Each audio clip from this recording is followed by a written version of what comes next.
You have to put your effort in working on something every single day.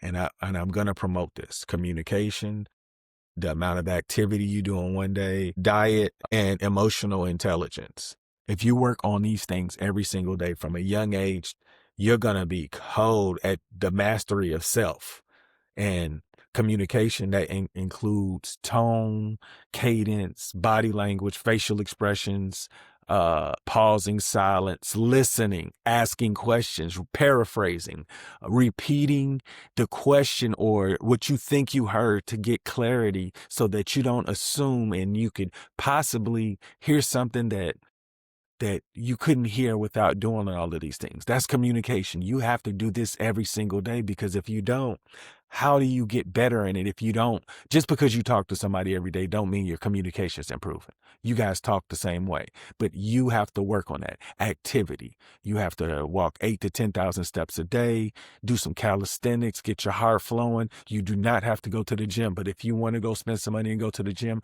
go for it. And remember what I said. If you're a professional athlete, we understand why you got to do that. But if you're not a professional athlete and you do not make money, you do not need to tear your body up to stay in shape. Please keep that in mind because as you get older, your body will break down and you do not want to get up sometimes in the morning because your body hurts. And I want to prevent that part because that is real.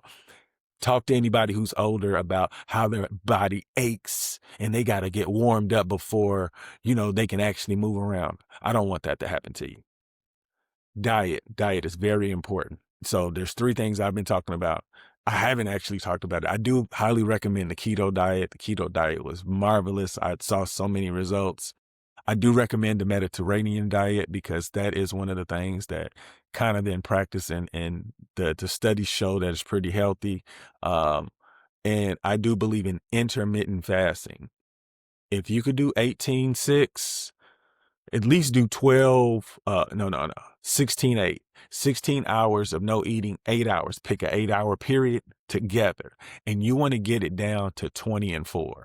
So that means 20 hours of no eating and then 4 hours. You can eat anything you want. The problem is that it's going to shrink in your appetite, your diet, because there's only so much you can eat in 4 hours, and at some point you'll be able to burn the the the the fat that you have stored that you can't get rid of because you keep replenishing your body with the wrong foods. Now, if you worked and did the research on your diet, your self-esteem will change.